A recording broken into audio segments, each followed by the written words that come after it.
بسم اللہ الرحمن الرحیم۔ حدیث نبوی صلی اللہ علیہ وآلہ وسلم۔ حضرت ابو موسیٰ رضی اللہ تعالی عنہ بیان کرتے ہیں کہ سرکار دو عالم صلی اللہ علیہ وآلہ وسلم کا ارشاد ہے، 3 آدمی جنت میں نہیں جا سکتے۔ نمبر 1، شراب کا عادی جو شراب سے توبہ کیے بغیر مر جائے۔ نمبر 2، دوسرا قطع رحمی کرنے والا۔ تیسرا جادو کی تصدیق کرنے والا۔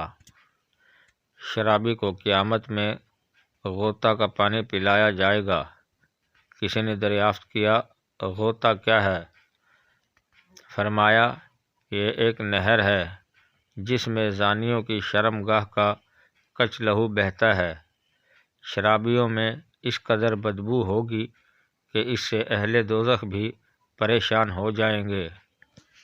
ناظرین کرام، مزید ویڈیوز دیکھنے کے لیے چینل سبسکرائب کریں اور بیل آئیکن پریس کریں تاکہ ہر آنے والی ویڈیو آپ کو بر وقت موصول ہوتی رہے۔ شکریہ۔